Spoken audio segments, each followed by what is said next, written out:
Milenial, masih sama aku VJ dan pastinya di sini kita masih ngobrol nih sama Kak Syafril, salah satu komika Bekasi yang pastinya menginspirasi untuk pemirsa di rumah. Kak Syafril, nih kalau ngomongin soal stand up komedi, motivasi terbesar apa sih sampai pada akhirnya konsisten untuk menjadi seorang komika?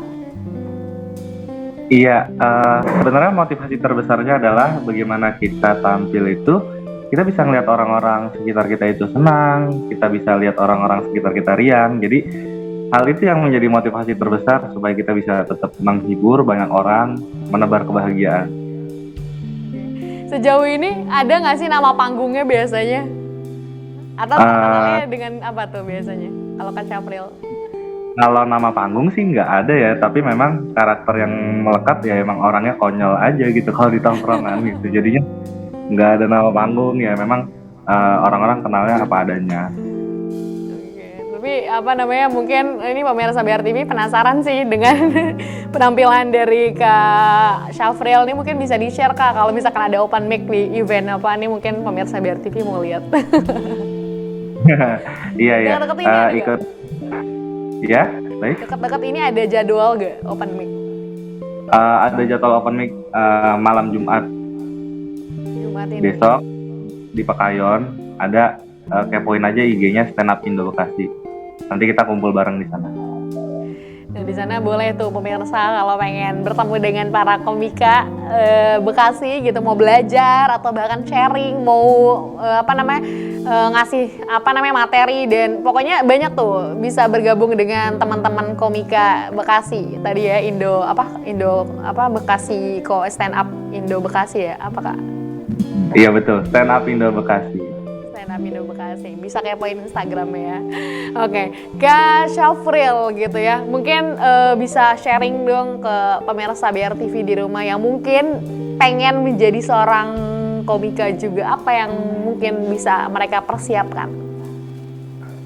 Iya, jangan pernah takut buat ceritain hal apapun yang kalian alami, mau itu kejadian sedih, kejadian senang, itu semua bisa kita ceritain bareng-bareng, kita bisa bungkus pakai komedi dan kita tertawakan bareng-bareng. Jadi jangan sedih sendirian.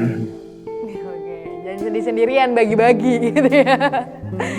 Jadi ruang kreativitas gitu ya, dari keresahan hati yang galau gitu ya, dari kesedihan, kebahagiaan, bisa diceritain tuh di materi-materi yang mungkin bisa dibuat akhirnya jadi materi stand up comedy gitu ya. Kak Syafril, selain mungkin pengalaman yang tidak mengenakan, pengalaman yang sangat luar biasa yang sampai pada akhirnya sangat berkesan untuk kehidupan Kak Syafril gitu, menjadi seorang komika tuh apa? Pengalaman yang paling enak sih bahwa kita punya citra yang itu tadi yang dibilang bahwa kita selalu bahagia gitu. Itu adalah hal yang luar biasa, dan orang lain pun ketika bertemu dengan saya itu udah tersenyum duluan, bahkan mereka kayak udah ada yang ketawa duluan ngelihat muka saya gitu. Padahal saya juga nggak ngapa-ngapain.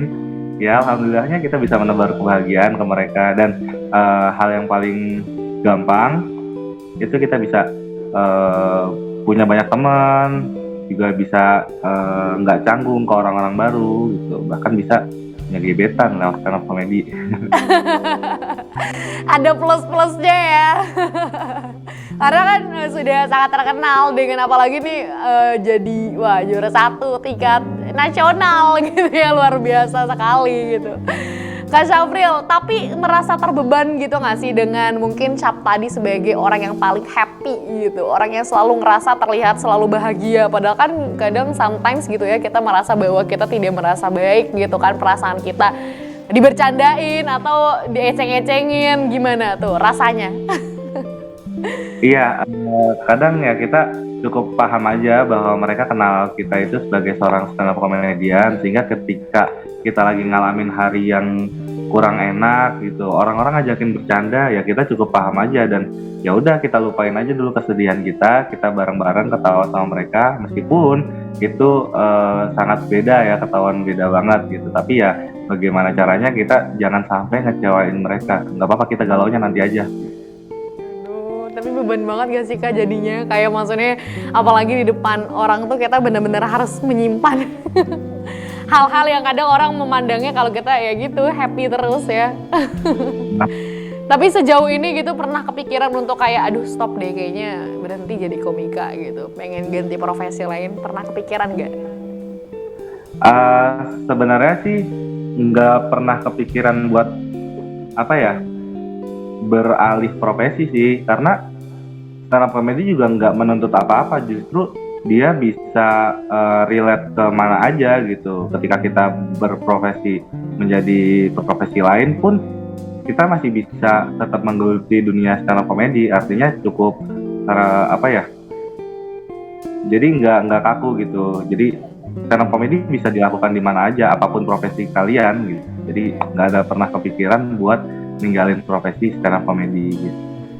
Karena ya sebagai hobi aja ya Kak, melucu Iya. gitu ya, bukan suatu beban yang profesi yang sampai pada akhirnya gimana banget gitu ya. Bahkan mau jadi profesi apapun, kalau memang sudah pada dasarnya bakat untuk melucu atau menghibur orang tuh rasanya memang selalu dirindukan ya, performance itu.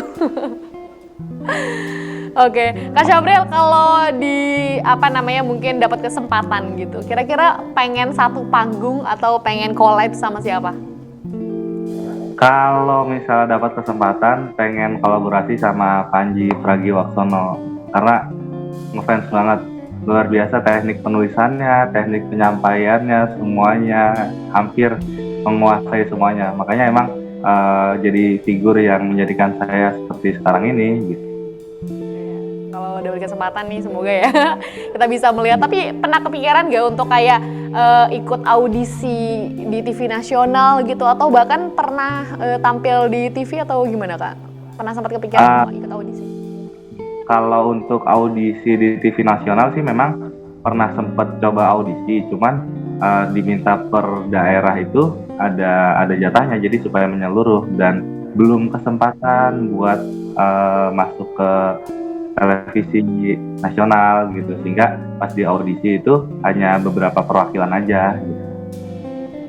Jadi saking banyaknya mungkin ya perwakilan dari daerah Bekasi yang bisa ini, jadi mungkin nah semoga kesempatan gitu. Kalau kita tahu mungkin banyak ya komika-komika Bekasi yang sampai pada akhirnya mendunia gitu ya, lawakan-lawakan dan lucu-lucunya.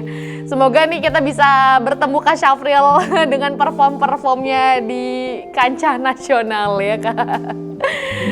Oke Kak Syafril, kalau boleh tahu apa sih mimpi terbesar seorang Kak Syafril? Mimpi terbesar di dunia stand up comedy itu bisa ngadain acara sendiri, special show. Jadi kita di sana bikin special show yang mana penonton semua hadir cuma buat nonton saya gitu. Dan itu mimpi terbesar saya. Jadi kayak performance khusus gitu ya, dengan Kak Syafril tampil di depan banyak orang gitu ya, perform. Tapi semoga ya terwujud segera mungkin. Kak Syafril, tapi sekarang apa sih targetnya ke depan? Target kedepannya kita bakal sosialisasiin lagi stand up comedy di Bekasi supaya anak-anak muda nih masih bisa terus nyalurin kreativitasnya. Kita berikan mereka wadah untuk terus berekspresi dengan tampil menjadi seorang stand up comedy. Tapi sejauh ini Kak, banyak nggak sih bibit-bibit komika di Bekasi itu yang mungkin Kak Syafril tahu? Cukup banyak ya, apalagi sekarang anak-anak itu sudah punya banyak sumber informasi yang luar biasa, sehingga mereka bisa mencari bahan lawakan dari mana aja, bahkan dari handphone pun mereka masih bisa melucu dan masih bisa bikin materi gitu. Oke, ya jadi bisa dapat referensi dari mana aja ya, apalagi sekarang mungkin sosial media udah banyak banget hal-hal yang jadi referensi, nggak harus datang ke event mana gitu ya, bahkan kita lihat cuplikan-cuplikan dari stand up comedy di sosial media itu bisa jadi bahan referensi gitu ya Kak.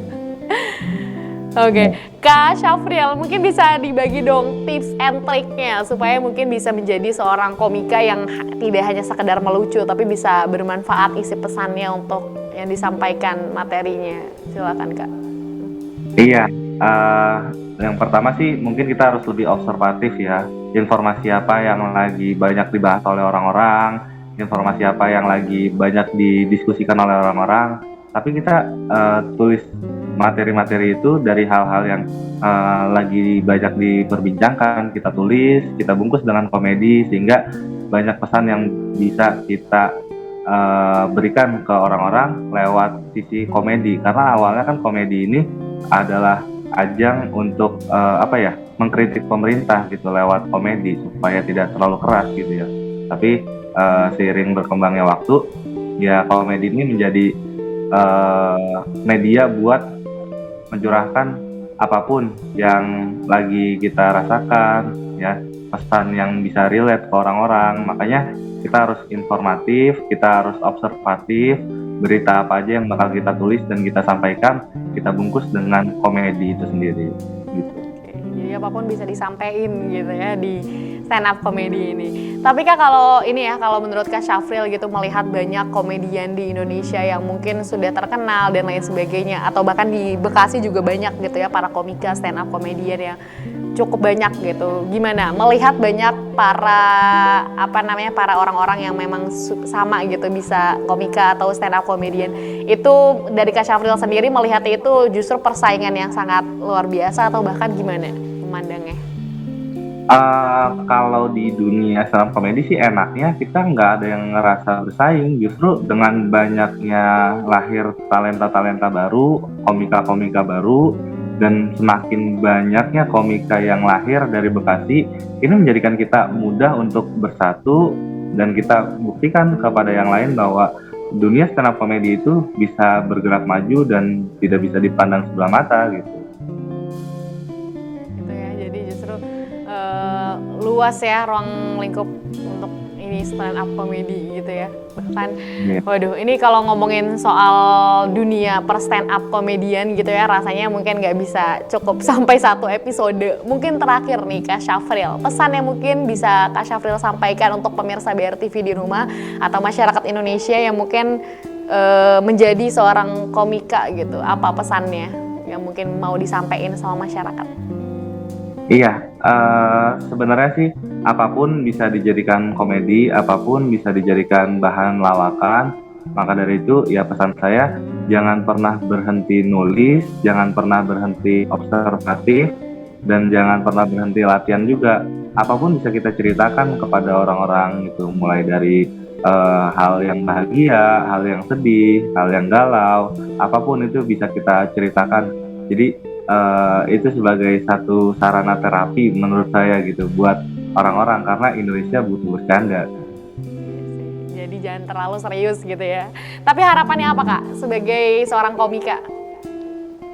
Harapannya itu banyak lahir komika-komika baru dari Bekasi yang bisa membawa nama stand up komedi ini lebih tinggi lagi, dan bawa nama Bekasi tentunya bisa dikenal ke orang-orang bahwa ada komika yang lucu yang bisa membawa nama Bekasi, nama daerahnya gitu. Jadi lebih tinggi lagi membawa nama stand up komedi. Oke. Waduh, terima kasih banyak Kak Syafril atas segala informasi dan juga sharing-sharing sama kita di sini gitu ya. Ngebahas soal pergelutannya di dalam dunia stand up komedi. Nah, semoga ini bisa jadi referensi nih untuk pemirsa di rumah yang memang tertarik untuk menjadi stand up komedian atau komika seperti Kak Syafril. Tadi tips-tips tadi mungkin bisa diikutin ya. Kak Syafril, terima kasih banyak atas waktunya. Semoga ini bisa langsung berkesempatan untuk bisa ngobrol langsung ya ke studio BRTV. Terima kasih. Oke Kak Syafril, terima kasih. Salam untuk keluarga di rumah dan teman-teman komika yang lainnya. Salam. Oke, baik. Iya. Baik, pemirsa, tadi kita udah ngobrol sama Kak Syafril mengenai dunia stand up komedi. Yang kita tahu bahwasanya ya stand up komedi adalah sebuah hal yang bisa dijadikan lucu untuk masyarakat. Tapi ternyata ada hal-hal pesan yang disampaikan yang mungkin bisa jadi suatu hal yang bisa jadi bermanfaat untuk kehidupan teman-teman gitu kan, keresahan-keresahan apa yang sampai pada akhirnya dibuat materi untuk sebuah komedi gitu ya. Tapi semoga pembahasan tadi kita bisa bermanfaat untuk pemirsa di rumah. Tetap terus saksikan Ngobrol Bareng. Saya Via Junita atau VJ pamit undur diri. Makasih udah nonton Ngobrol Bareng. Wassalamualaikum warahmatullahi wabarakatuh.